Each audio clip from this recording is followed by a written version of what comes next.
Hello guys, welcome back. आज हम बात करेंगे हमारे टाइप्स ऑफ प्रोनाउंस के बारे में। तो इसमें क्या क्या होता है और ये कितने काइंड्स ऑफ होते हैं, इसको हम आके देख लेते हैं। तो चलिए शुरू करते हैं। हमारा पहला है, सबसे पहले हम ये देखते हैं कितने टाइप के होते हैं। तो ये 7 टाइप के होते हैं हमारे प्रोनाउंस। वैसे तो हम जैसे हमारा नाउन्स में 4 टाइप्स होता था, टिपिकल 4 टाइप्स ऑफ नाउन, वैसे हमारा टिपिकल 4 टाइप्स ऑफ प्रोनाउंस भी होता है। इसमें हमारे होते हैं personal, possessive, reflective and demonstrative. इसके अलावा हमारे 3 और काइंड्स ऑफ प्रोनाउंस जुड़ गए हैं। तो चलिए इसके बारे में देखते हैं स्टार्ट से। सबसे पहले आता है हमारा पर्सनल। पर्सनल में आता है हमारा एक पर्सनल प्रोनाउन जिसमें लोग अपने बारे में बात करते हैं, जो खुद का होता है, व्यक्तिगत होता है, उसे हम कहते हैं personal, like I, they. Okay. And possessive में क्या होता है? पॉजेसिव में जिस इंसान जिस चीज़ को लेके बहुत ज़्यादा एक पॉजेसिव होता है, उत्तेजित होता है, जिसे हम कहते हैं कि माइन, ये मेरा है। पोजिशन वर्ड लग रहा है ना, ये मेरा है, this is mine. Okay. And there, ये उनका है, वो तुम्हारा है, ये मेरा है, ऐसा कहते हैं ना, तो होता है हमारा पॉजेसिव प्रोनाउंस। ओके। नेक्स्ट आता है हमारा रिफ्लेक्सिव। रिफ्लेक्सिव होता है रिफ्लेक्शन, जिसमें रिफ्लेक्ट होता है। जैसे आप जिसके बारे में बात कर रहे हैं तो उसमें आपका या किसी और के बारे में बात करते हैं तो उसका रिफ्लेक्शन दिखना चाहिए ना, तो उसके लिए होता है हमारा माई सेल्फ। अगर अपने बारे में बात करें तो माई सेल्फ, माई सेल्फ, जो भी अगर आपको अपना इंट्रोडक्शन देना है तो उसमें क्या कर रहे हो, आप इंट्रोडक्शन दे रहे हो तो आप खुद को रिफ्लेक्ट कर रहे हो ना कि दूसरों को। अगर दूसरों को करना है तो योर सेल्फ, और खुद को रिफ्लेक्ट करना है तो उसमें माई सेल्फ। तो ये होता है हमारा रिफ्लेक्सिव प्रोनाउन।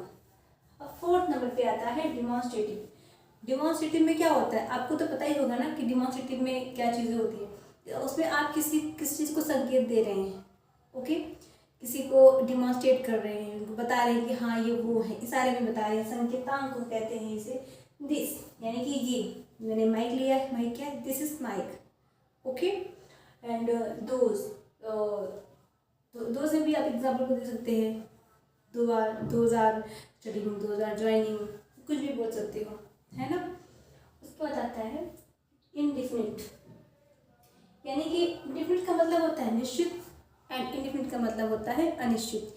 यानी कि आप जिसमें आपको आपके लिए चीज़ें निश्चित नहीं हैं, जिसमें इनडिफिनिट है, निश्चित नहीं है, तो उन्हें क्या कहेंगे हम? समवन, कोई भी, ऑल, सब, और किसी।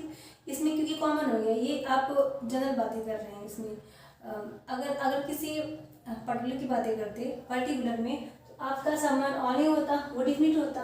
अगर इनडिफिनिट की बात कर रहे हैं तो आपको इसमें इनडिफिनिट में आता है, तो इसे हम कहते हैं टाइप इनडिफिनिट प्रोनाउंस। ओके।